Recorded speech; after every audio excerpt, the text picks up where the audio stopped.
Matania Radio.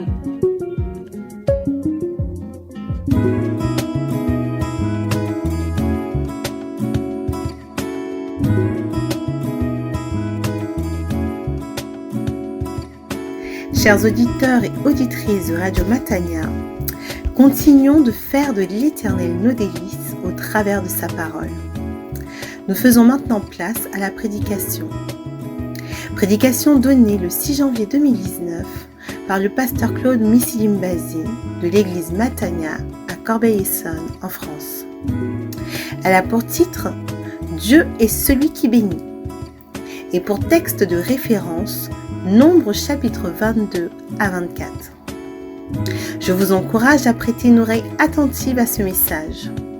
C'est un enseignement riche qui nous pousse à affermir notre confiance et notre foi en Dieu, car il est le maître de toute situation et de la bénédiction agissante. Passez un très bon moment en compagnie de notre Seigneur et Sauveur Jésus-Christ. Vous êtes bénis.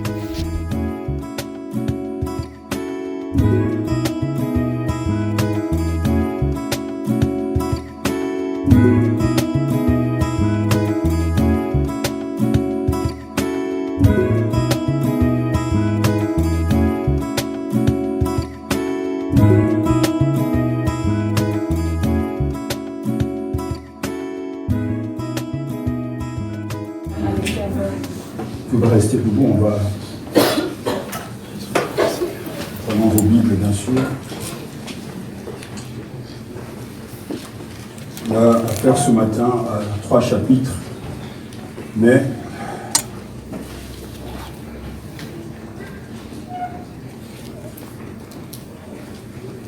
je nombre chapitre 22 jusqu'au chapitre 24.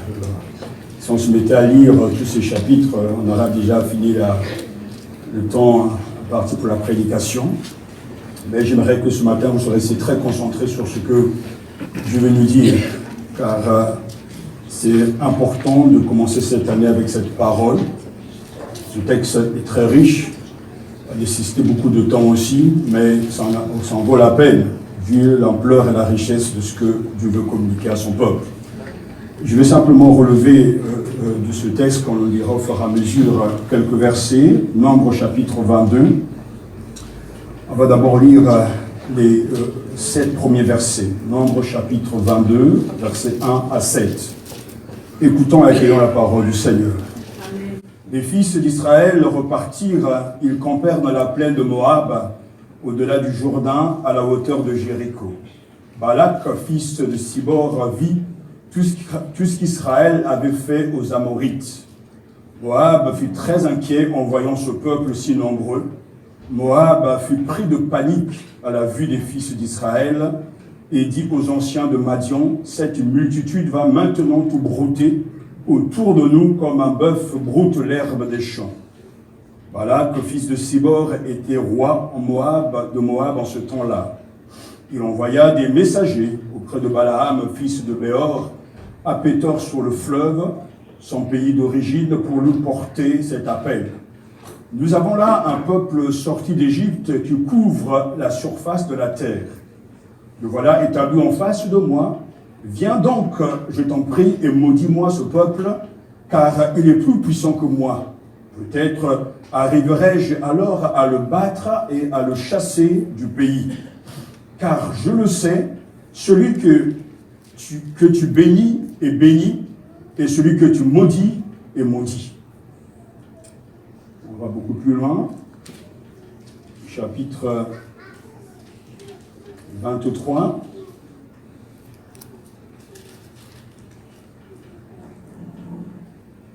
Verset 5. Alors le Seigneur mit une parole dans la bouche de Balaam et lui dit, « Retourne auprès de Balak, c'est ainsi que tu parleras. » Chapitre 23, verset 11. Balak dit à Balaam, « Que m'as-tu fait? J'étais amené pour maudire mes ennemis, et voilà que tu les couvres de bénédictions. » Balaam répondit, « Ne dois-je pas, quand je parle, m'en tenir à ce que le Seigneur met dans ma bouche ?» Balak reprit, « Viens donc avec moi à un autre endroit d'où tu verras ce peuple, tu n'en voyais qu'une partie, tu ne le voyais pas tout entier, et de cet endroit, maudis-le pour moi.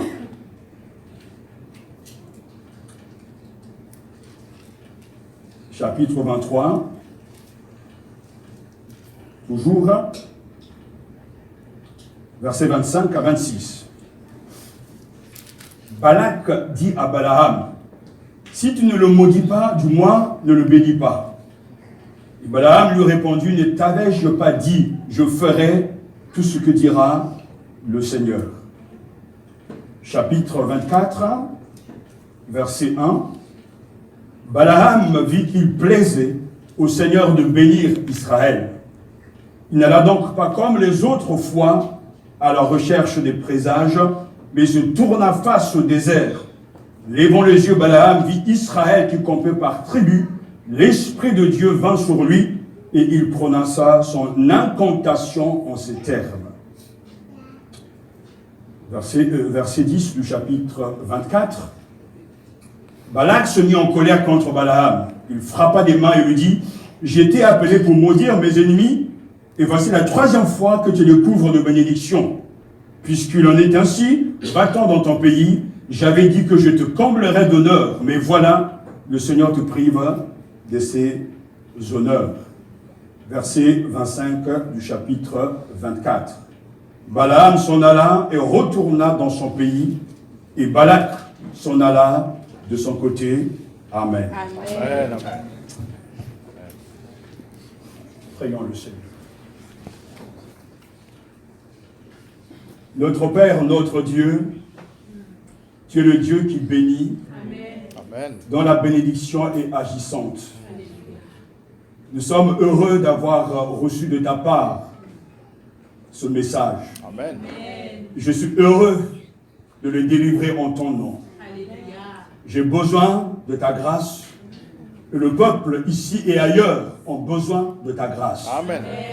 Que tu fermes nos oreilles à tout ce que Satan pourra distiller de malsain. Amen. Tu protèges ta parole, qu'elle fertilise dans nos cœurs et que cette parole est une belle course. Amen. Amen. Nous te rendons toute la gloire, car à l'écoute de ta voix, nos cœurs sont remplis d'allégresse. À la contemplation de ta grandeur et de ta personne, je m'incline en toute humilité et je t'adore. Amen. Car tu es le Dieu qui bénit et qui préserve la bénédiction. Alléluia. Tu es le Dieu qui est fidèle et qui reste fidèle à l'alliance. Alléluia. Je te loue, je t'adore et ton peuple dans le monde entier te loue et t'adore. Amen. Parce que nous reconnaissons que tu es unique. Nul n'est comparable à toi dans les cieux et sur la terre. Il n'y a pas d'autre Dieu que toi. Et nous sommes ton peuple, ta nation, tes serviteurs. Merci pour la bénédiction que tu nous donnes. À cause de Jésus-Christ, par Jésus-Christ, à cause de ton grand amour. Amen. Amen. Par la grâce de Dieu ce matin, j'aimerais déposer dans votre cœur une encre. Non pas l'encre pour écrire, mais l'encre, cet objet lourd embarqué, souvent de métal, est destiné à stabiliser des bateaux. Un endroit spécifique sur les fonds rocheux ou sableux. Lorsque l'encre est là, que ce soit la grandeur, la puissance, l'immensité d'un bateau, d'un paquebot, d'un navire, l'encre est capable de maintenir et de stabiliser le bateau. Et cette parole, par la grâce de Dieu, qu'elle soit pour vous comme une encre. Amen. Et j'aimerais commencer par affirmer ces vérités que nous connaissons lorsque, dans Exode chapitre 15, verset 11, il nous est dit « Qui est comme toi parmi les dieux, ô Éternel, qui est comme toi magnifique en sainteté, digne de louange, opérant des prodiges. » Et dans le psaume 89, verset 6, il est dit, « Car qui dans le ciel peut se comparer à l'Éternel? Qui est semblable à toi parmi les fils de Dieu? » Le peuple, la nation, l'Église répond, « Nul n'est comparable à toi. » Tu es ce Dieu unique, incomparable, ce Dieu qui bénit. Je ne sais pas ce que l'année 2019 nous prépare. À quoi s'attendre cette année? J'en sais rien, mais Dieu connaît tout. La Bible nous dit que le cœur de l'homme médite sa voix, mais c'est l'Éternel qui dirige ses pas. Proverbe chapitre 16, verset 9. Alors, qui est comme toi parmi les dieux éternels? Personne, car seul notre Dieu est celui qui bénit. Le livre des Nombres nous rapporte les conséquences des plaintes, du mécontentement et du manque de foi des Israélites. Ce livre nous montre Israël au désert. La vie d'Israël au désert, ce ne sont que des problèmes, des jugements, des règles, des plaintes, des batailles, des conflits et des voyages. Mais il en ressort que la vie dans le désert n'est qu'une longue série de difficultés, mais ces difficultés sont solutionnées par l'Éternel qui accompagne son peuple dans le désert. Ce ne sont que des problèmes, mais pourtant, Dieu est avec son peuple, et quand la présence de Dieu est là, alors le peuple doit être rassuré. Le peuple doit être content. Le peuple doit être confiant, car la présence de Dieu est un don remarquable. Amen. Ce peuple dans le désert connaîtra des moments difficiles, mais aussi des moments de victoire. Et par le biais de Balaam, Dieu va prononcer une bénédiction sur le peuple que Dieu lui-même a choisi. En cette année, frères et sœurs, chers amis, en cette année, il y aura des obstacles, il y aura des oppositions, des embûches et des dangers sur le chemin qui nous mènent vers la terre promise. Rien ne pourra nous être épargné. Mais nous ne devons jamais oublier que Dieu est le maître de toutes les situations. Le maître de la bénédiction agissante. Et nous devons croire qu'il accomplira ses plans pour nous. Je vous ai dit que je veux jeter dans votre cœur, par la grâce de Dieu, une encre. Et si cette encre pénètre au plus profond de votre cœur, quels que soient les aléas, quels que soient donc les embûches et les dangers, Dieu restera le maître de toutes les situations. Amen, amen. Il restera le maître de la bénédiction agissante et il accomplira ses plans pour nous. Amen. Avez-vous cette certitude? Amen, amen. Si Dieu vous a béni, et s'il décide de vous bénir, aucune malédiction d'aucune sorte ne pourra vous atteindre. Alléluia. Nous devons retenir cette leçon spirituelle. Le peuple de Dieu n'avance que dans la mesure où il croit aux promesses de Dieu et il s'appuie sur sa force. Nous ne sommes forts que parce que Dieu est avec nous. Nous ne sommes triomphants que parce que l'Éternel nous accompagne. Israël a été impressionnant dans le désert. Israël a été fort dans le désert, non pas parce qu'ils étaient forts en eux-mêmes, mais parce que la présence de Dieu les accompagnait. La vie, c'est vrai, est un pèlerinage et que nous aurons des difficultés ici-bas, mais l'Éternel est celui qui bénit. Amen.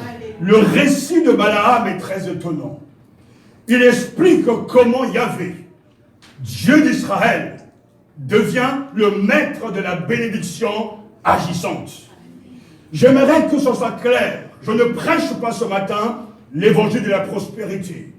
Cet faux évangile qui proclame le bien-être pour tous, qui utilise Dieu à ses propres fins. Je ne proclame pas l'évangile de la prospérité qui annonce que tous les chrétiens seront riches, en bonne santé, et que les malheurs ne tomberont pas sur nous. C'est faux.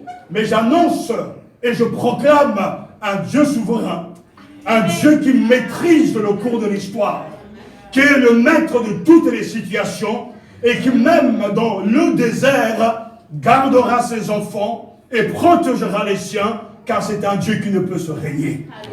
Comprenons-nous bien que la bénédiction, ce n'est pas l'absence de conflit. La bénédiction, ce n'est pas l'absence de problèmes. Lorsque l'on parle de bénédiction dans la Bible, il nous faut absolument comprendre que la bénédiction concerne tous les êtres humains. La bénédiction ne repose pas sur une catégorie spécifique de gens, mais la bénédiction est une grâce, est un bien que Dieu communique à tous les êtres humains. La bénédiction, c'est quand Dieu apporte la fécondité. Et dans la Bible, la première bénédiction mentionnée est celle que Dieu adresse au Créateur de la mer et des cieux lorsqu'il dira « croissez et multipliez », Dieu communique la fécondité. La bénédiction, c'est lorsque Dieu dira à Noé et à ses fils « ayez des enfants, devenez nombreux, remplissez la terre ». Genèse chapitre 9, verset 1. Et bien sûr, la bénédiction implique la fertilité de la terre et des pluies régulières. Quand Dieu s'adresse donc au peuple dans Malachie chapitre 3, verset 9 à 10, il lui dira justement apportez donc réellement la 10e de vos biens dans la salle du trésor pour qu'il y ait toujours de la nourriture dans le temple. Je l'affirme, moi, le Seigneur de l'univers. Vous pouvez vérifier que je dis la vérité. Vous verrez alors que j'ouvrirai pour vous les réservoirs d'eau du ciel et que je vous couvrirai de bienfaits abondants. Amen, amen. Lorsque Dieu bénit, il nous communique la vie. Amen. Lorsque Dieu bénit, il nous communique un statut spirituel. Et c'est ce qui se passe même avec Abraham dans Genèse chapitre 12, verset 3, quand Dieu dira « En toi seront bénies toutes les familles de la terre ». Il ne parle pas là de biens terrestres. Il ne parle pas là de biens matériels, mais il dira « En toi, Abraham, le Père de la foi, seront bénies toutes les nations de la terre. » Et nous croyons, nous aussi, que Dieu nous bénit, parce qu'Abraham a cru, et cela lui fut compté comme justice.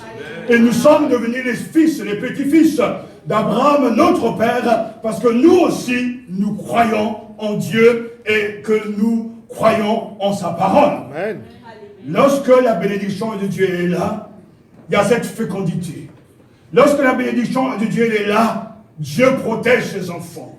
C'est dans le même livre Nombre chapitre 6 que nous avons la formule de bénédiction sacerdotale, où le Seigneur dit très clairement que parle à Aaron et ses fils et dis-leur, voici comment vous bénirez les Israélites. Vous leur direz que Yahvé te bénisse et te garde. Que Yahvé fasse pour toi rayonner son visage et te fasse grâce. Que Yahvé te découvre sa face et t'apporte la paix. Quand le Seigneur bénit, il y a la protection, il y a la grâce et il y a la paix. Amen. Et cette bénédiction est un bien-être spirituel, un bien-être intérieur, un bien-être dans une juste relation avec le Seigneur. Amen. La bénédiction n'est pas synonyme d'abondance matérielle. Bien que, spécifiquement, de manière générale, quand Dieu bénit, dans l'Ancien Testament, le peuple reçoit plusieurs bienfaits, la postérité, la possession des biens et la richesse, même la terre, la fertilité, la santé, la victoire, la force et la paix. Quand Dieu bénit son peuple, il lui donne tous ses ingrédients. Amen. Dans le Nouveau Testament, Éphésiens chapitre 1 nous dit que nous avons été bénis de toute bénédiction spirituelle dans les lieux célestes en Christ. Ainsi montrant que la bénédiction n'est plus d'ordre matériel, mais c'est une bénédiction d'ordre spirituel. Amen. Cela n'empêche pas que chaque jour, nous devons reconnaître que la grâce de Dieu nous permet d'avoir la santé. Amen. La grâce de Dieu nous permet d'avoir la réussite au travail. La grâce de Dieu et la bénédiction de Dieu fait prospérer nos affaires. La bénédiction de Dieu fait naître nos enfants. La bénédiction de Dieu nous permet d'entendre les oiseaux chanter. La bénédiction de Dieu nous accompagne au quotidien. Et ce matin, vous qui m'écoutez, sachez que je suis un homme béni. Amen. Les signes de la bénédiction de Dieu ne sont pas le fait d'abord de connaître le Seigneur, même si c'est le premier des bénédictions, mais les signes de la bénédiction de Dieu, c'est qu'il renouvelle chaque matin sa bonté. Il renouvelle chaque matin le souffle de vie. Le fait qu'il nous prête le souffle de vie, même si nous sommes pauvres, nous sommes bénis. Amen. Le fait de le connaître comme le Seigneur et le Sauveur, et qu'il nous a élus en Christ avant la fondation du monde, est la preuve que nous sommes bénis. Le fait de parler en son nom, de proclamer sa parole, est une preuve que je suis béni, que nous sommes bénis. Le fait que l'Église existe, et que Dieu a donné le don de l'Esprit et les dons est une preuve que nous sommes bénis. Le fait que la Bible a traversé les siècles et que nous pouvons l'écouter ce matin est une preuve que nous sommes bénis. Le fait d'avoir une famille, des parents, des enfants est une preuve que nous sommes bénis. Le fait d'avoir le don de l'intelligence, de faire des études est une preuve que nous sommes bénis. Mais ça n'a rien à voir avec l'évangile de la prospérité qui utilise Dieu à ses propres fins. Non, Dieu bénit son peuple et il reste le premier acteur, le guide, le pourvoyeur, le bienfaiteur de son peuple. Que l'Éternel te bénisse et qu'il fasse luire ton visage sur toi, qu'il illumine ton cœur. Dieu n'a d'un bien-être sans précédent, cessation d'hostilité, la plénitude, la perfection, le bien-être. Ainsi, lorsqu'on est béni, on ne peut rien avoir, peut-être pas autour de soi, maison, foyer, etc. Mais le bien-être que Dieu nous communique est à l'intérieur. La joie de vivre, la joie de le connaître. Et nous bénissons Dieu parce que cette bénédiction, il accorde d'abord à tous les êtres humains. Croyants et non-croyants, Dieu bénit l'humanité. Et quand il spécifie la bénédiction pour son peuple, ça veut dire qu'il agit pour son peuple et pour le bien-être de son peuple, accomplissant ainsi son dessein, car Dieu l'a promis lorsqu'il parlera à notre ancêtre Abraham, lorsqu'il lui dira « Quitte ton pays, ta parenté et la maison de ton père pour le pays que je t'indiquerai. Je ferai de toi un grand peuple. Je te bénirai. Je magnifierai ton nom qui servira de bénédiction. » Genèse chapitre 12, versets 1 à 3. Ainsi notre Dieu est le maître de toutes les situations. Le maître de la bénédiction agissante. Et, alléluia, nous devons croire qu'il accomplira ses plans pour nous. Dans le désert avec son peuple élu, Dieu a accompli ses plans. Il a béni. Et le récit donc de Balaam est très très étonnant parce qu'il explique comment Yahvé, Dieu d'Israël, notre Dieu, devient le maître de la bénédiction agissante. Elle fut prononcée dans les circonstances suivantes. Au cours de l'Exode, après les 40 années de longue marche à travers le désert du Sinaï, le peuple d'Israël, sous la conduite des sceaux de Moïse, arrive à l'est de la mer Morte, près de la terre promise. Mais il va traverser le territoire de Moab. Et le roi de Moab, Balak, n'est pas très content de voir ce peuple. Pourquoi? Parce que la réputation, les échos, les nouvelles ont déjà traversé les régions et les pays. Il a compris que ce petit peuple, jadis, est devenu un peuple invincible. Parce que l'Éternel marche avec ce peuple. Il sait que celui qui combat, le Dieu guerrier, qui combat pour Israël, est très fort et très impressionnant. Alors, pour l'arrêter, parce qu'il a peur, et pour le paralyser, pour l'ennuyer dans sa traversée, Balak va faire appel à un magicien, à un devin, à un sorcier, c'est-à-dire à un spécialiste de la malédiction et de la bénédiction. Il envoie donc chercher sur les bords de l'Euphrate un fameux Balaam, un sorcier puissant, pour qu'il maudisse ses gêneurs et leur jette un mauvais sort. La Bible nous donne quelques informations concernant Balaam. D'abord, ce n'est pas un Israélite. Pourtant, il semble connaître Dieu. Dieu parle par lui, il pratique la magie et des incantations, chapitre 24, verset 1, il va conduire même Israël dans l'apostasie, chapitre 31, verset 6, et il mourra des mains des Israélites lors de la destruction des Madianites, chapitre 31, verset 8. Quand Balak fait appel à Balaam pour maudire Israël, voici ce qui se passe. Loin de maudire, il annonce l'avenir messianique de ce peuple d'Israël. Et l'on comprend tout de suite que Balak, roi de Moab, veut tirer profit de ce pouvoir si impressionnant qu'a Balaam de maudire Israël.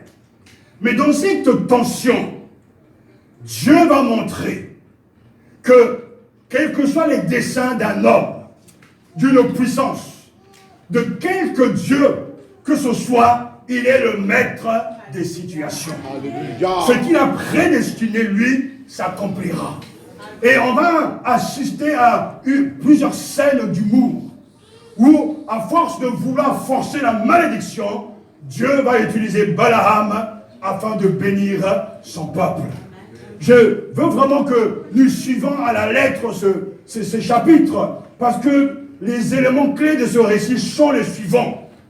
D'abord, au chapitre 22, versets 1 à 7, le texte que nous venons de lire, Balak envoie des émissaires chez Balaam avec mission de le ramener à Moab afin qu'il maudisse les Hébreux. Le texte nous dit que Balak a peur. Verset 6, viens donc, je t'en prie, et maudis-moi ce peuple, car il est plus puissant que moi. Peut-être arriverai-je alors à le battre et à le chasser du pays, car je le sais, celui que tu bénis est béni, et celui que tu maudis est maudit. La peur fait que Balak, le roi, demande à Balaam, le magicien, de bénir, de maudire le peuple élu. J'attire votre attention sur le fait que la bénédiction est une parole qui agit. À chaque fois que Dieu a dit, la chose va se réaliser. Amen. Dieu les bénit et leur dit, soyez féconds, multipliez, remplissez la terre et assujettissez-la et dominez sur les poissons de la mer, sur les oiseaux du ciel et sur tout animal qui se meut sur la terre. Genèse chapitre 1 verset 28. La bénédiction est une parole qui agit. Et aujourd'hui nous sommes nous, en tout cas le résultat de la bénédiction agissante de Dieu. C'est parce qu'il a dit au commencement, soyez féconds, multipliez, remplissez la terre et soumettez-la et dominez sur les poissons de la mer. Alors l'homme est devenu supérieur aux êtres créés par Dieu. Mais la malédiction est une parole agissante également. Dans le Nouveau Testament, nous avons un texte qui est très frappant dans Matthieu chapitre 21, versets 18 à 19. Il est question de Jésus. Le matin, en retournant à la ville, il eut faim. Voyant un figuier sur le chemin, il s'en approcha, mais il n'y trouva que des feuilles, et il lui dit que jamais fruit ne naisse de toi, et à l'instant, le figuier sécha. Lorsque l'on bénit, l'on prononce une parole de bien-être. lorsque l'on maudit, on prononce une parole de mort. Mais toujours, la bénédiction sort de nos bouches. Et il devra toujours sortir la bénédiction et non pas la malédiction. Mais nous voyons là le pouvoir des mots. Quand Dieu dit que cela soit et cela fut. Quand Jésus dit jamais tu ne porteras de fruits, il n'y aura jamais de fruits. Nous avons là donc à comprendre qu'il s'agit d'une bénédiction, une bénédiction qui féconde, qui donne la vie, la fécondité. Quand Dieu bénit, nous sommes féconds. Nous sommes riches intérieurement et nous portons du fruit. Alors, Balak, on voit donc chercher Balaam. Et les versets 9 à 12 du chapitre 22, il dit que Balaam leur dit passer ici la nuit en recevant donc les émissaires de Balak. Il leur dit, je vous rendrai réponse suivant ce que me dira le Seigneur. Les dignitaires de Moab demeurèrent donc chez Balaam. Dans la nuit, Dieu vint auprès de Balaam et lui dit, qui sont ces hommes qui se trouvent chez toi? Balaam dit à Dieu, Balak, fils de Sippor, le roi de Moab, m'a envoyé dire, voilà que le peuple sorti d'Égypte couvre la surface de la terre. Viens donc et maudis-le-moi. Pour moi, peut-être arriverai-je à le combattre et à le chasser. Dieu dit à Balaam, tu n'iras pas avec eux et tu ne maudiras pas ce peuple, car il est béni. Amen. Balak ne s'arrête pas là. Il envoie ensuite une autre délégation. Il n'accepte pas le refus de Balaam. Et l'autre délégation arrive, versets 13 à 19 du chapitre 22. Et dans la nuit, Dieu va autoriser Balaam d'aller à condition de rapporter uniquement sa parole. Verset 20 du chapitre 22. Dieu vint auprès de Balaam pendant la nuit et il lui dit, si c'est pour t'appeler que ces hommes sont venus, vas-y, pars avec eux, mais tu feras seulement ce que je te dirai. Suivez-moi, s'il vous plaît, et restez concentrés parce que ce texte doit lui être lu jusqu'à l'entier. Ça va peut-être prendre un peu du temps, mais c'est nécessaire de suivre la pensée de l'auteur. Parce qu'il est riche de bénédictions. Amen. Au matin, Balaam se leva. C'est là son ânesse et il va partir. Et nous connaissons ce récit particulier, donc, allant du verset 22 jusqu'au verset 35 du chapitre 22. Nous savons que l'ânesse va nous barrer le chemin. Parce que l'ange de l'Éternel est devant. Et que le voyant, soi-disant, les visionnaires ne voient pas l'ange de l'Éternel, mais c'est l'animal qui voit. Nous sommes là dans l'ironie totale. Et il va frapper l'ânesse à 3 reprises au point que Dieu va ouvrir la bouche de l'animal pour lui dire, mais pourquoi me frappes-tu? Et lui n'est pas content, même au point de dire, si j'avais une arme, un couteau, je t'aurais tué. Et tout d'un coup, Dieu met un peu de colère dans ses yeux, et Balaam voit l'ange de l'Éternel avec l'épée à la main. Et il sait que l'animal n'a pas avancé, parce qu'il voyait l'invisible. Et là, il va se rendre compte que c'est l'Éternel lui-même qui est intervenu. Et il va s'arrêter, mais en même temps, il va donc prendre une position d'adoration. Et il va continuer, parce que Dieu lui a dit, va voir Balak, mais tu ne le diras que ce que moi, je veux t'ordonner de lui dire. Donc, je dirai la parole que Dieu mettra dans ma bouche.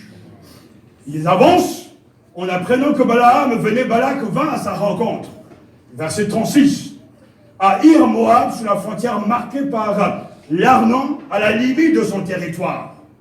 Balaam répondit à Balak, eh bien, je suis venu jusqu'à toi. Maintenant, me sera-t-il possible de dire quoi que ce soit? Je dirai la parole que Dieu mettra dans ma bouche.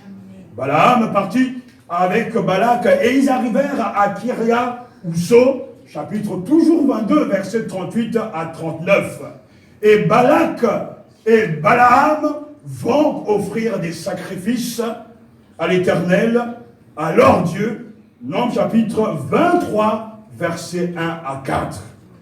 Balaam dit à Balak, bâtis-moi 7 autels et apprête-moi ici même 7 taureaux et 7 béliers. Balak fit comme l'avait dit Balaam, et tous deux offrirent un taureau et un bélier sur chaque autel. Balaam dit à Balak, tiens-toi auprès de ton holocauste, tandis que je m'éloignerai. Peut-être le Seigneur viendra-t-il à ma rencontre. La parole qui me fera connaître, quel que soit, je te la communiquerai. Et il s'en alla sur le chemin, verset 4, chapitre 23. Dieu vint au-devant de Balaam, qui lui dit, j'ai fait dresser les 7 autels et offrir un taureau et un bélier sur chacun d'eux. Et là, pour la première fois, la première scène, Balaam prononce sa première incantation. Versets 7 à 10, sur quoi Balak même vint s'indigner, parce que il annonce non pas le malheur, mais la bénédiction. Alors il prononça son incantation, ces termes. Balak m'a fait venir d'Aram, des monts d'Orient, le roi de Moab m'a appelé, viens, lance-moi des imprécations contre Jacob. Viens, vous Israël, à la réprobation. Alors comment maudirais-je celui que Dieu n'a pas maudit? Comment vouerais-je à la réprobation celui que le Seigneur n'a pas réprouvé?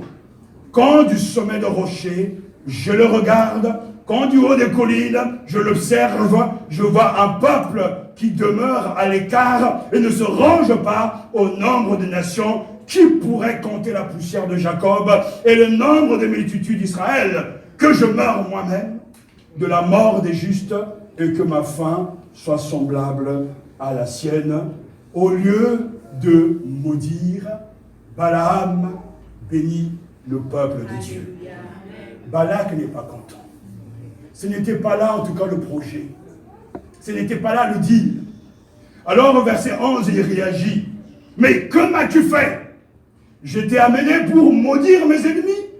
Et voilà que tu les couvres de bénédiction. Et il poursuit, c'est un peuple qui a sa demeure à part. Vous rendez-vous compte?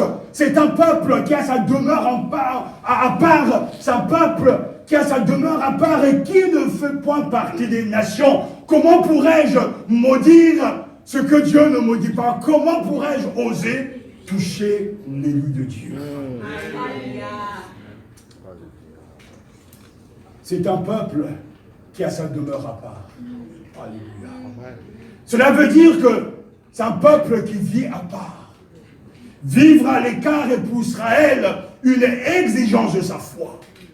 On est toujours menacé par l'environnement, par les gens tout autour de nous. Mais le peuple que Dieu a choisi est à part. Il est dans le monde. Mais pourtant, il n'est pas du monde.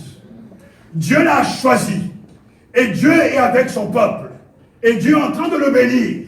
Et parce que c'est un peuple qui est à part, un peuple qui est consacré au Seigneur, personne ne peut le toucher. Le croyant qui est à part, qui a été mis à part, c'est-à-dire saint, mis à part pour le Seigneur, il n'est plus dans le monde. Il ne s'associe plus aux choses du monde. Il n'est plus dans les choses louches, maléfiques du monde, mais il appartient au Seigneur. Ses mains, sa bouche, ses cheveux, tout son corps est au Seigneur. Tout appartient au Seigneur. Et on pourra écrire sur chacun d'entre nous sainteté à l'Éternel. C'est un titre de gloire d'être mis à part pour son Dieu. D'être mis à part par son Dieu. Notre nom n'est pas inscrit dans le même livre que les païens. Nous n'apporterons pas la même postérité.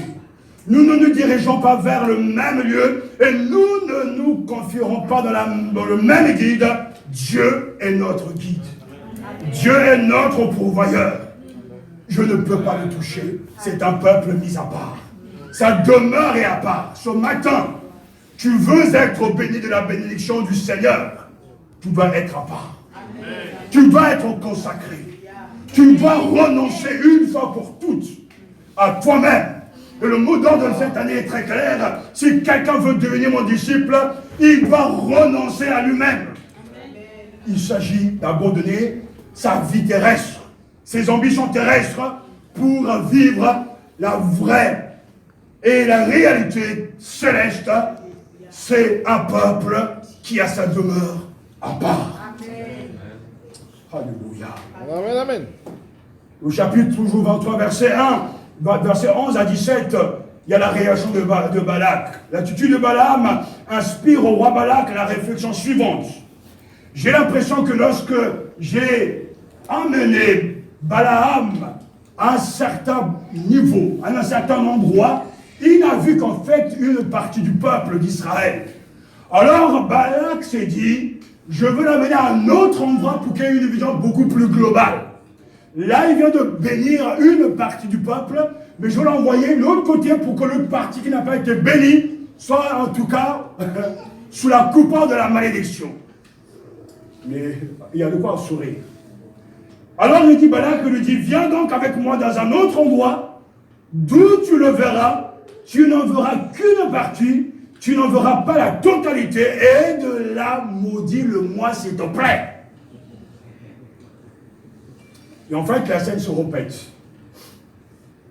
Chapitre 23, versets 18 à 24, Balaam prononce sa deuxième incantation, qui va entraîner même la réprimande immédiate de Balak. Ils vont d'abord offrir, bien sûr, des sacrifices. Après, donc, il va parler.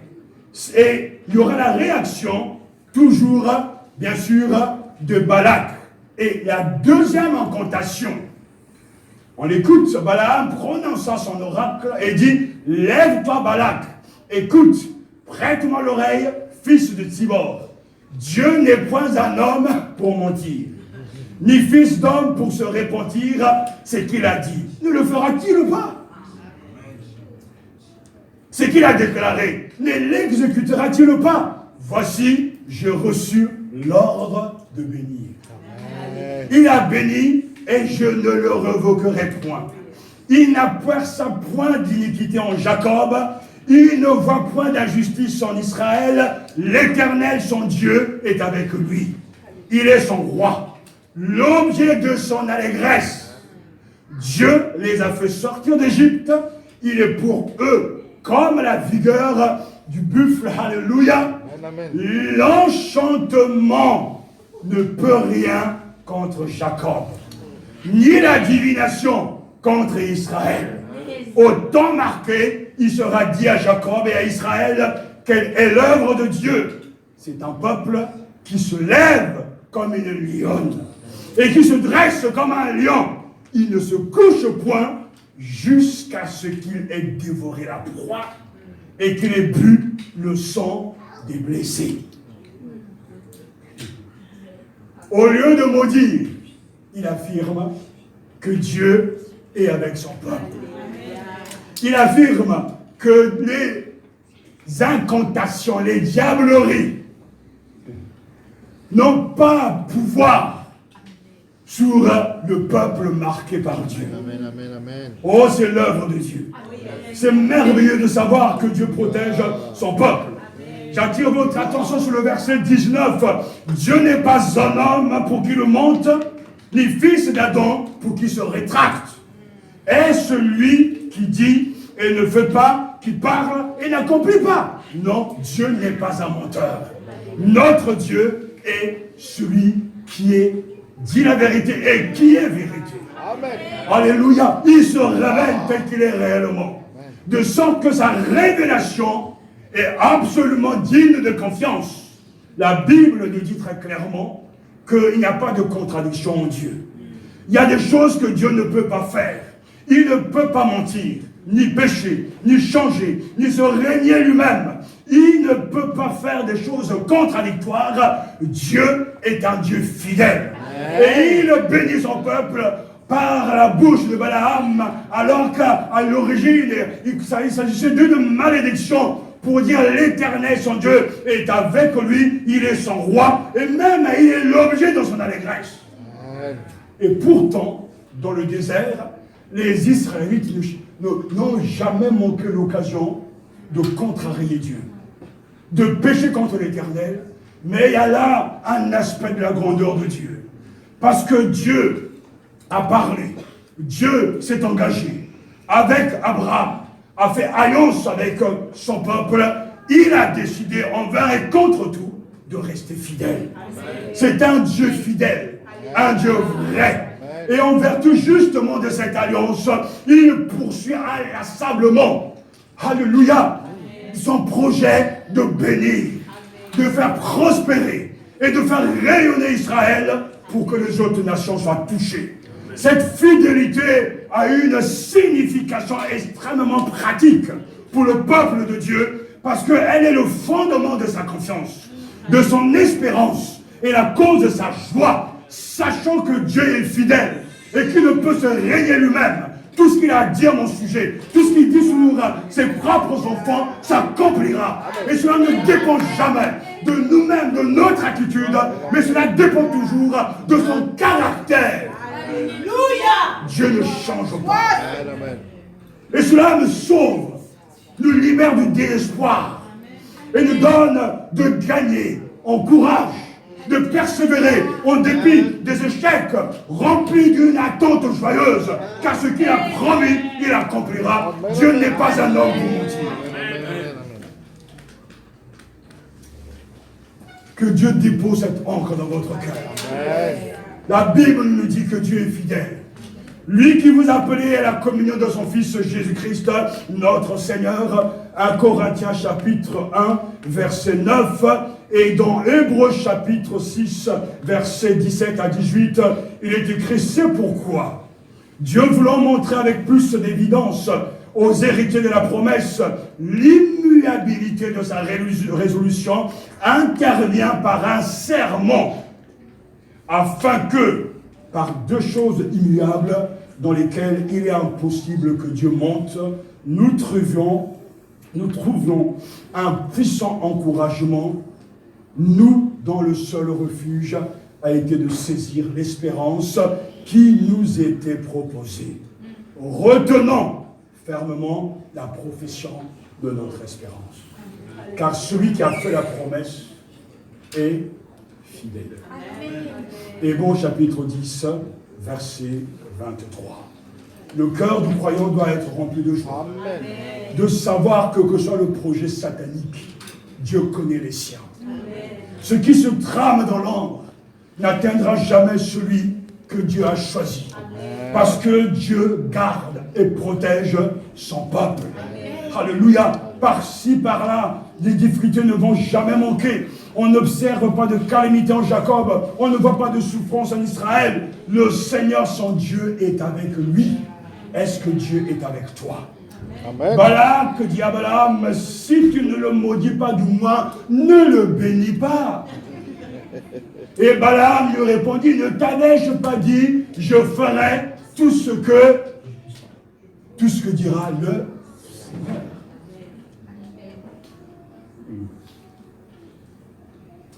Les affirmations de ce verset 23 sont vraiment riches de sens. Parce qu'il affirme que la divination et ses pratiques ne sont pas en usage parmi les Israélites. En temps voulu, ils apprennent tout ce que Dieu accomplit. Que va-t-il se passer en 2019? Dieu seul le sait. En tant que peuple mis à part, nous n'avons pas à consulter des voyants, ni à lire l'horoscope, ou à jouer à des jeux de hasard. Nous comptons et nous dépendons de celui qui est le maître de toute situation. Et parce que nous sommes à lui, les divinations et ses pratiques ne sont pas en usage parmi les Israélites. Si tu n'arrives pas à voir une bénédiction, au lieu d'aller consulter le sorcier du quartier, ou de boire des boissons et des alcools fortes pour tel bien-être, tourne-toi vers celui qui est le maître de toute situation. N'aie pas sur toi ni gris-gris, ni fétiche. Amen.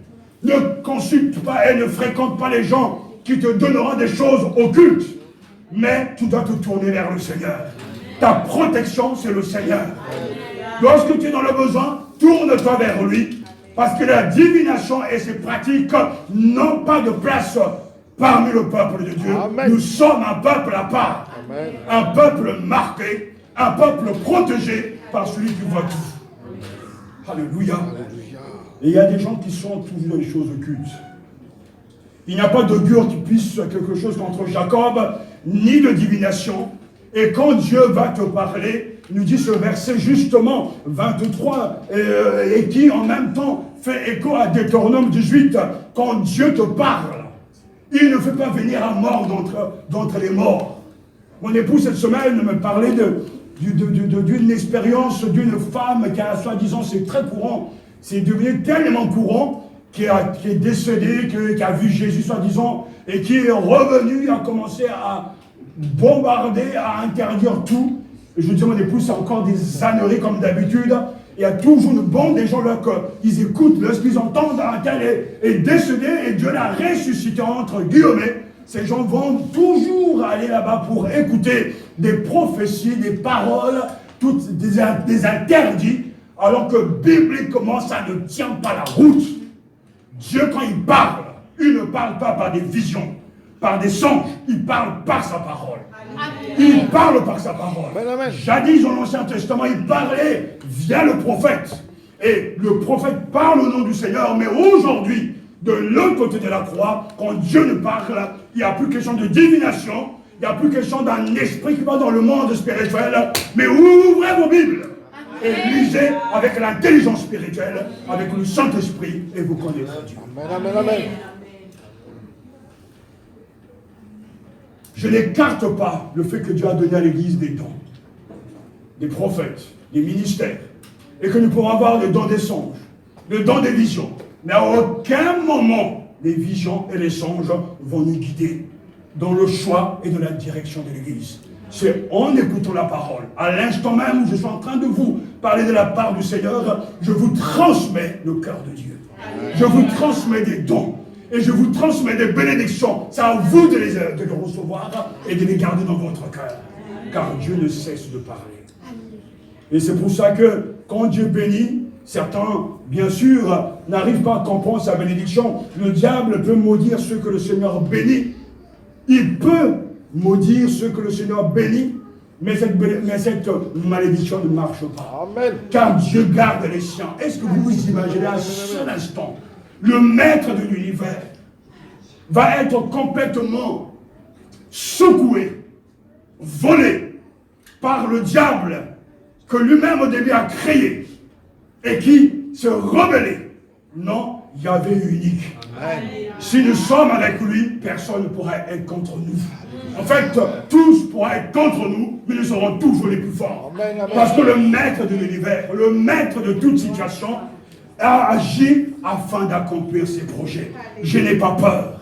Et je ne suis pas effrayé. Que ce soit l'armée satanique, l'Éternel est mon Dieu. Amen. Donc il reste mon Dieu, et il est mon Dieu, je l'aime. Alors je n'ai pas à craindre les ruses sataniques, parce que les divinations ne marchent pas sous les élus de Dieu. Amen. Je ne vous entends pas dire Amen. Vous êtes Amen. Amen. Nous pouvons rester garder notre calme. Nous pouvons laisser les gens agir dans l'ombre. Ils savent bien faire ces choses. Mais Dieu garde les siens. Amen. Et Jésus n'a jamais perdu ses enfants. Amen, amen, amen. Balaam dit à Balak,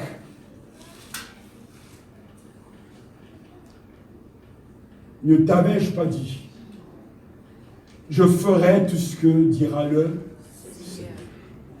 Frères et sœurs, en cette année, ne vous abaissez jamais, mais jamais, à trafiquer avec la parole de Dieu. Amen. Nous devons rapporter tout ce que Dieu dit. Même quand ça fait mal. Et nous savons que lorsque Dieu éduque ses enfants, ce n'est pas toujours avec des sucettes et des bonbons, mais avec des châtiments. Et il y a des paroles qui vont nous blesser, venant même de la part de Dieu. Il y a des châtiments qui s'abattent même sur le peuple de Dieu, mais ne vous abaissez jamais à trafiquer la parole de Dieu. que Dieu nous garde en tant que serviteurs, à ne pas entrer dans le jeu que Satan est en train de faire passer ça. Il est dans des assemblées où le prédicateur est là pour rassurer, réconforter un peuple qui vit en rébellion. Et que le prédicateur est là pour chatouiller les oreilles du peuple au lieu de dénoncer son péché. Que Dieu garde mon cœur et mon esprit, ainsi que mon épouse et tous les responsables, à ce que nous ne abaissons jamais et à trafiquer avec la parole de Dieu. Jamais. Même si nos églises se vident, nous devons rester fermes et fidèles aux Écritures. Amen. Même s'il nous faut rester à trois, le Dieu de la fécondité, il donnera vie à notre moment. Mais jamais céder à trafiquer la parole de Dieu. Il y a des gens qui aiment entendre que les bonnes choses, ils n'aiment pas qu'on dénonce leur péché, leur mal. Et à chaque fois, ils diront, ce pasteur ne parle que de péché, ne parle que de jugement. Mais si tu vis dans le péché constamment, il est normal que l'on parle de ton péché. Amen, amen. Mais quand tu vivras dans l'obéissance, il sera normal de t'encourager également. Alléluia, amen, amen. Ne nous abaissons jamais à trafiquer la parole de Dieu. Ce que Balak a proposé à Balaam, il dira, mais si réellement tu me suis, je veux t'enrichir. Mais Balaam, pourtant, ce sorcier dira, mais je ne dirai que ce que l'Éternel me dira de dire. Mais en réalité, nous le voyons bien, ce n'est pas Balaam qui parle, c'est Dieu qui agit derrière. C'est Dieu qui maîtrise toutes choses. Alors, au lieu de s'arrêter là, une troisième fois, Balak propose encore à Balaam de recommencer. En fait, le récit se répète, et on arrive même à la troisième incantation, les versets 24, plutôt chapitre 24, versets 3 à 9. Je vous ai dit qu'il fallait absolument se concentrer parce que tout est à l'intérieur. Mais il faut fouiller. Et l'effort paye. Parce que c'est la parole de Dieu. Et Balaam prononce la troisième incantation. Au verset donc 3 à 9, et prononçant son incantation, ces termes. Ah, aura de Balaam, fils de Péor, aura de l'homme à l'œil ouvert, aura de celui qui entend les paroles de Dieu, qui voit ce qu'il montre le puissant quand il tombe en extase et que ses yeux s'ouvrent. Mais le chapitre 24, verset 1 nous dit, Balaam vit qu'il plaisait à l'Éternel de bénir Israël. Et il n'alla pas comme les autres fois à la rencontre de pratiques magiques. Dieu ordonne à Balaam de bénir plutôt que de maudire.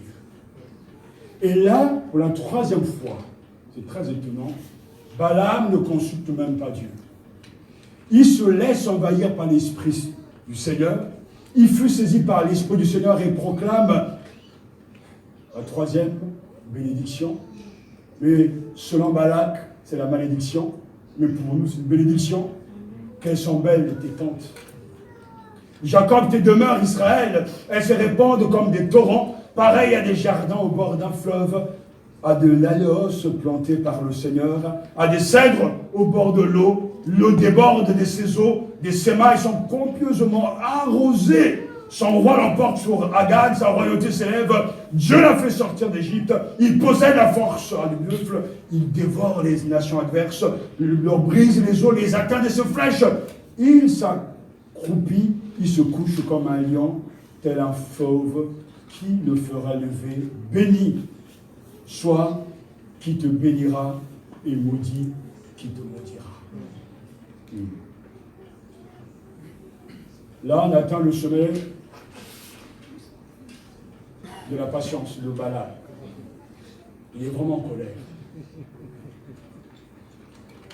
Il est tellement excédé, et il va dire donc à Balaam, j'ai été appelé pour maudire mes ennemis. Vous voyez, c'est les mêmes paroles. Et voici la troisième fois que tu le couvres de bénédiction. Puisqu'il en est ainsi, va-t'en dans ton pays. J'avais dit que je te comblerais d'honneur, mais voilà, le Seigneur te prive de ses honneurs. C'est pour ça que quand on lit ce texte, on ne peut que sourire. Parce que Balak, justement, on va Balaam sans le payer. Ce n'était pas ça le deal au départ, mais On se dit cette fois-ci c'est fini, il a compris.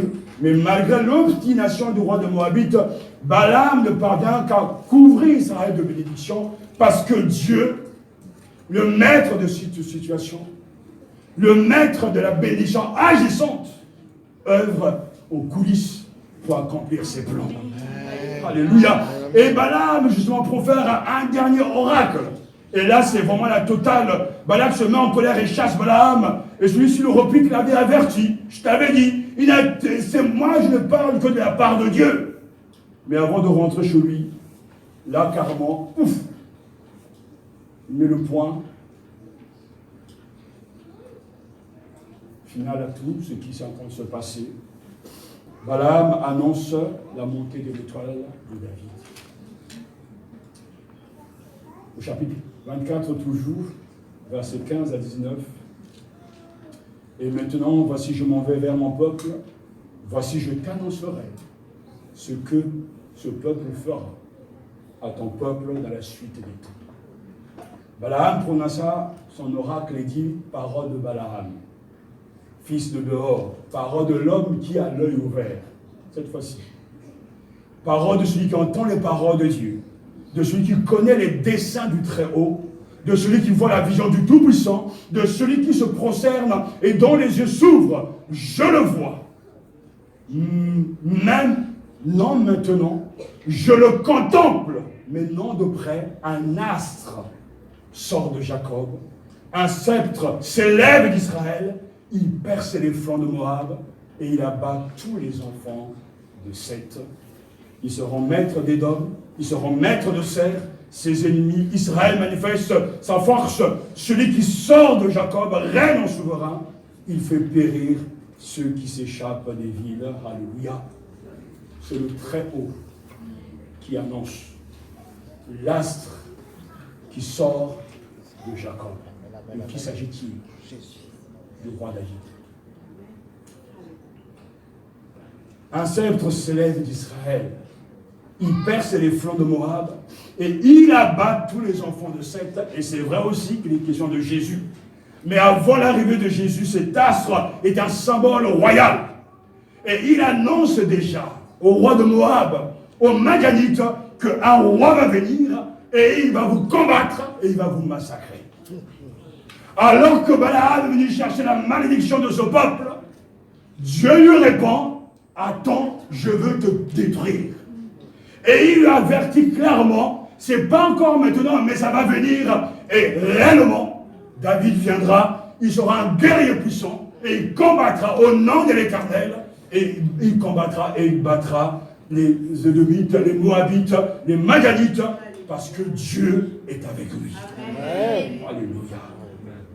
Frères et sœurs, ce texte est tellement riche, nous enseigne des leçons importantes pour nous aujourd'hui.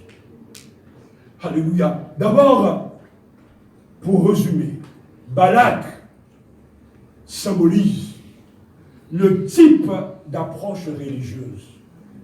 C'est-à-dire de ces gens qui profitent de la religion, qui s'approprient même des bénédictions et font descendre des malédictions sur autrui. Balak, c'est quelqu'un qui va utiliser les dieux pour ses propres fins et pour maudire les autres. Balak est frustré, c'est quelqu'un qui veut domestiquer le Dieu vivant, mais notre Dieu ne peut jamais être domestiqué. Amen. Et n'oubliez jamais que derrière les ruses de Balak se cache une machination diabolique. Mais n'oubliez pas que les plans des méchants se retournent toujours contre eux. Amen. Toujours.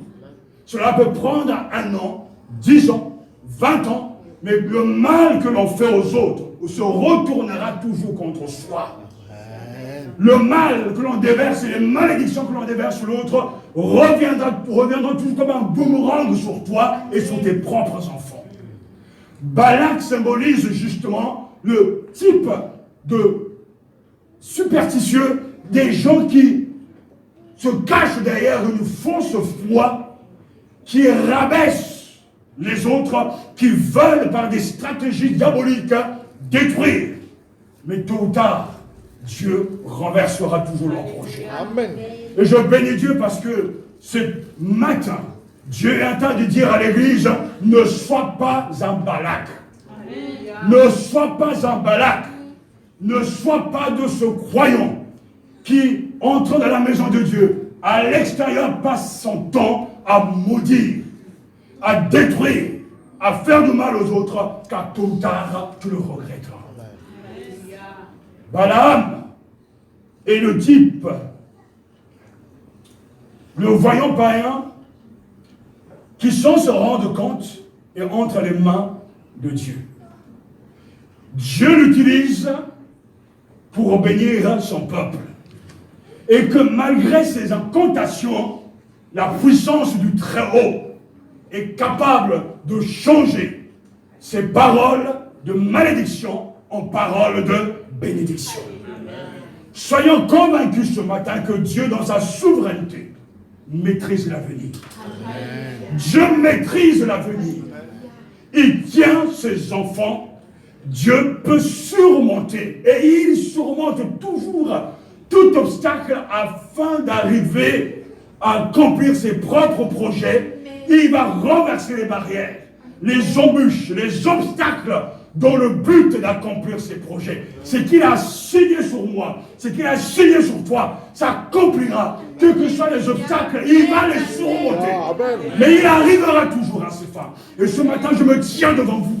Et je le proclame avec force que rien ne peut arrêter mon Dieu. Rien ne peut arrêter l'Église. Parce que l'Église est au Seigneur. Balaam partira. Balaam annoncera des malédictions, soi-disant, voudra maudire, mais l'Éternel, dans sa souveraineté, va maîtriser ses paroles. Et ces flèches enflammées viendront cogner contre le bouclier de la foi et éteindre les traces enflammées du malin, car celui qui est avec nous est plus fort que celui qui est dans nous. Amen. Le peuple de Dieu n'avance que dans la mesure où il croit aux promesses de Dieu. Et s'appuie sur sa force. Il est le maître de toutes les situations. Alléluia. Et a décidé depuis le commencement de bénir. Et il ne change pas. Nous sommes, nous, le peuple. La nouvelle génération. Dans le désert. La vie est un pèlerinage. Le Nouveau Testament fait d'ailleurs appel au livre de Nombres pour le confirmer. En Corinthiens chapitre 10, versets 10 à 11, Paul déclare que tout cela a été écrit pour notre instruction. Ne murmurez point, comme murmurèrent quelques-uns d'entre eux, qui périrent par l'exterminateur. Ces choses leur sont arrivées pour servir d'exemple, et qu'elles ont été écrites pour notre instruction, à nous qui sommes parvenus à la fin des siècles. Nous sommes la nouvelle génération.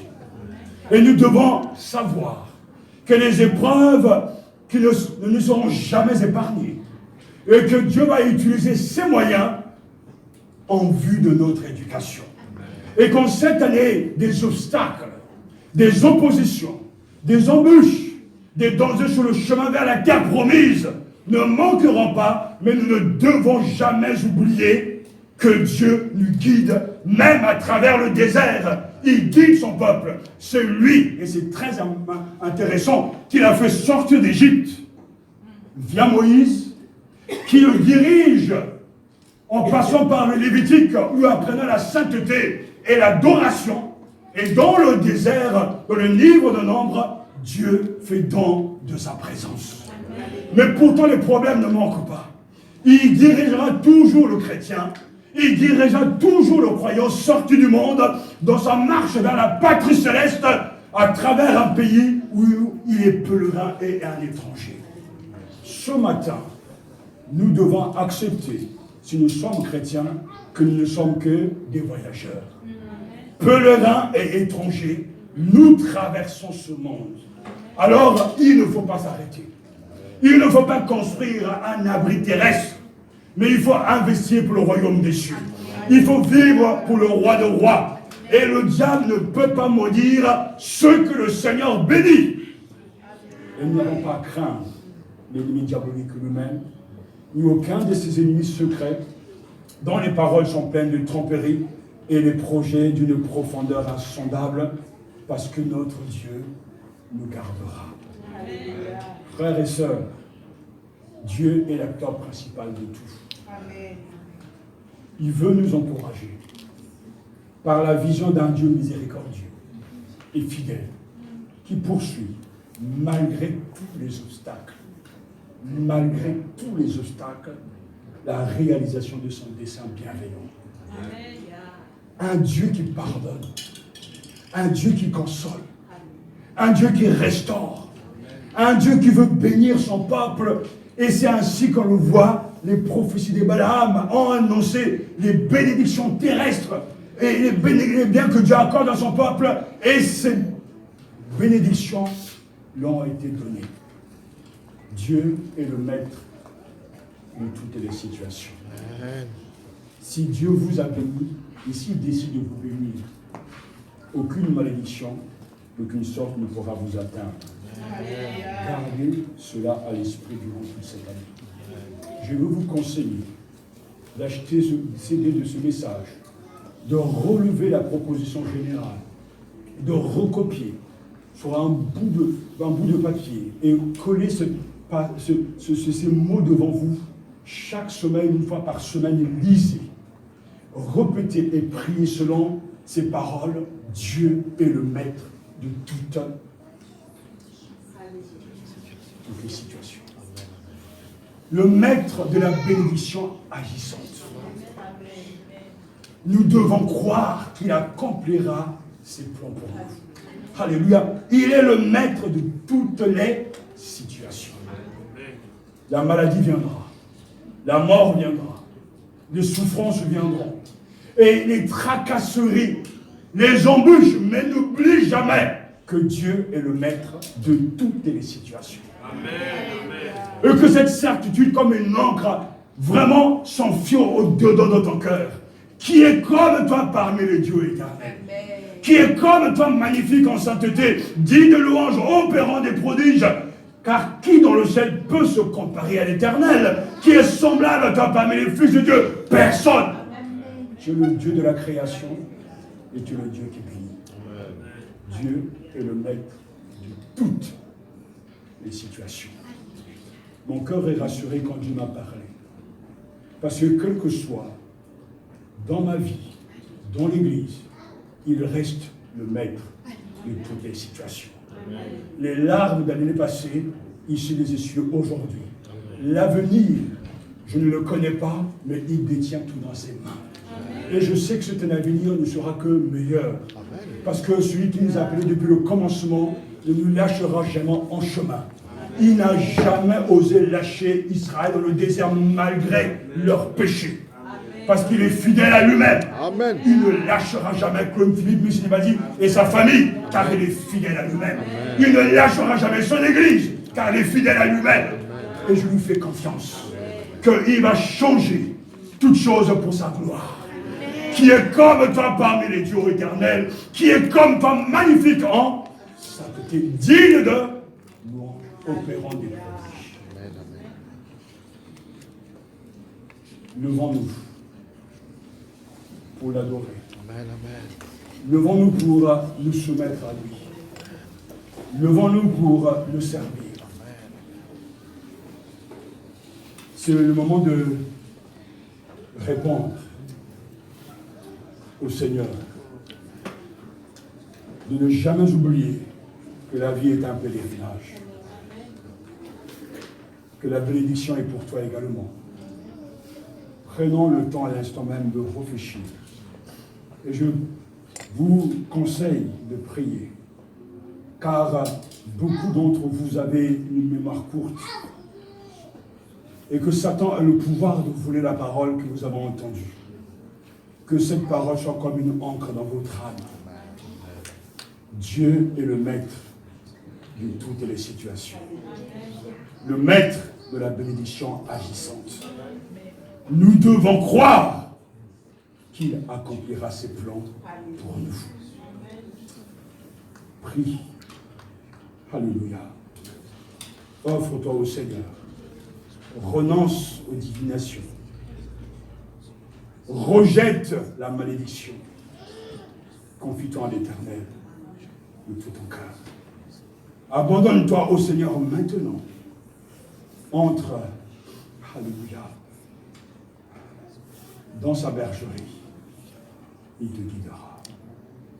Il te soutiendra. Il préservera ta vie. Seigneur, tu vois tout ce qui est en train de se passer. Tu vois ces 12 mois qui se préparent. Tu as préparé les épreuves, les obstacles. Tu as préparé, Seigneur, les bénédictions. Et tu laisseras certains entrer en malédiction. Mais nous te prions que, quelle que soit la situation, ne permets jamais que nous oublions que tu es le maître de toutes les situations. Amen. Quand l'Église passera par des troubles, vacillera même quelquefois, quand dans nos vies personnelles, des vagues, des tourments s'abattront, Seigneur, donne-nous de ne jamais oublier que tu es le maître de toutes les situations. Amen. Le maître de la bénédiction agissante. Et que tu nous appelles à croire en toi, car tu accompliras tes projets pour nous. Amen. Tu n'as pas échoué avec Israël. Tu n'as pas échoué avec Jésus. Et je sais que tu n'échoueras pas avec nous. Amen. Seigneur, bénis ton Église. Et donne-leur à chacun de grandir une bonne fois pour toutes dans la foi. Amen. Amen. D'être un peuple mis à part. Et de ne jamais revenir à ce que nous avons vomi. Seigneur, donne-nous de t'aimer, de t'écouter, de t'obéir, de te suivre, de prendre notre croix. Et bénis-nous de la bénédiction que toi, tu voudras nous accorder. Non pas en nous faisant marcher sur un chemin pavé d'or et de gloire, mais en nous apprenant la fidélité, la loyauté, le sérieux, la sainteté, la louange, le partage.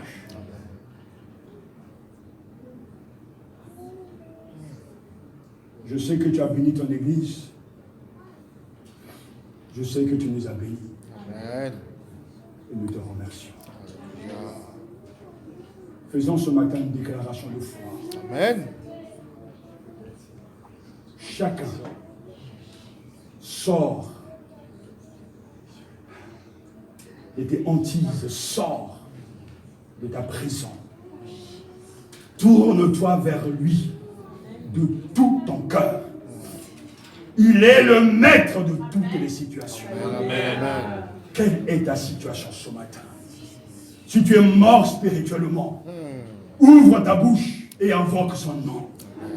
Et il te mettra au large. Si tu es rangé par le doute, la culpabilité, si tu es esclave du mensonge, des choses diaboliques occultes, alors invoque-le. Il est le maître de toutes les situations. Face à l'impasse, ouvre ta bouche et ton cœur. Invoque le Seigneur de tout ton cœur. Et il viendra à toi. Il est le maître de toutes les situations. Seigneur, que ta gloire tombe sur chacun. Amen. Au nom de Jésus. Tu délivres maintenant tous ceux qui sont malades spirituellement. Et que ta bénédiction fasse renaître une vie nouvelle. Donne une fraîcheur nouvelle. Seigneur, montre ton visage. Apparaît afin que, Seigneur, l'inertie de l'année passée soit brisée dans le nom de Jésus. Que la mort, la stérilité soit remplacée par la fécondité. Parle, Seigneur, à leur vie.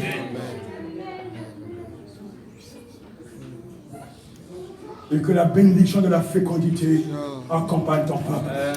Tu n'es pas un Dieu mort, tu es un Dieu vivant. Amen. Tu donnes la vie, une vie puissante. Tu inscris le nom dans le livre de vie. Nous sommes un peuple marchant et accompagné d'un Dieu vivant, de l'intervenant transcendant, de celui qui change le cours de l'histoire.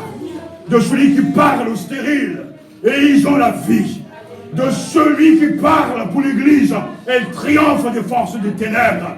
Oh Seigneur, mon âme te loue. Parle à chacun ici, parle, Seigneur. Et donne-leur une lueur d'espérance. Viens faire toi-même ce que nous ne pouvons pas faire. Et que l'encre de l'espérance, Seigneur, pénètre leur esprit. Que cette année, ils ne soient plus une fois pour toutes les victimes de leurs émotions, les victimes des machinations diaboliques, les victimes de Satan lui-même, les victimes de leur propre moi, mais que toi, Seigneur, tu sois au centre de leur cœur. Amen. Comme le maître, le patron. Oh Jésus, Révan, bénis Matania. Amen, amen.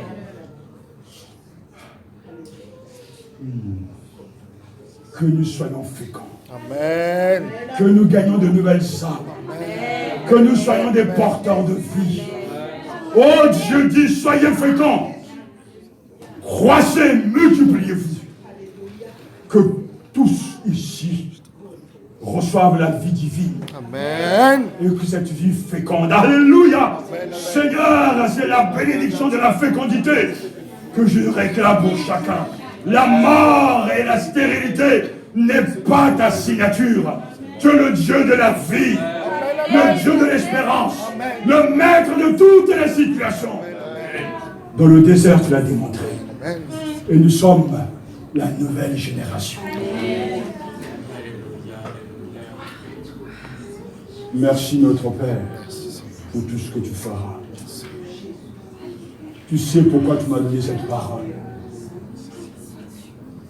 Merci de muscler ma foi. Merci de muscler notre foi. Amen. Dieu le maître de toutes les situations.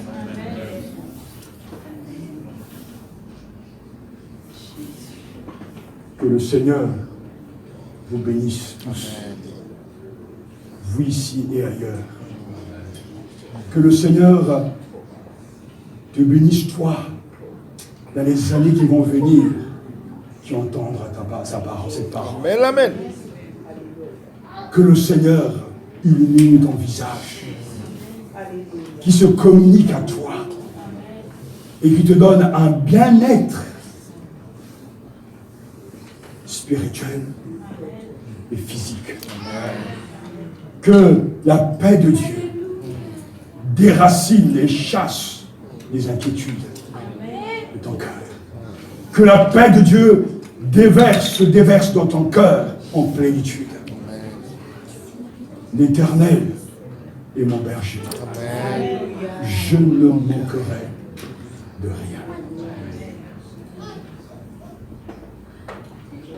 Seigneur, je te rends grâce, car cette parole, tu l'as consignée pour nous et pour les autres. Cette parole, tu l'as consignée et je te remercie. Tu sais d'où elle vient et tu sais tout l'impact qu'elle aura. À toi seul la gloire, à toi seul le règne. Nous nous courbons devant toi et nous t'adorons. Amen. Car tu es l'incomparable, l'unique, le seul vrai Dieu. Amen. Vive le roi, Amen, amen. vive le Seigneur. Amen. À Dieu seul soit toute la gloire.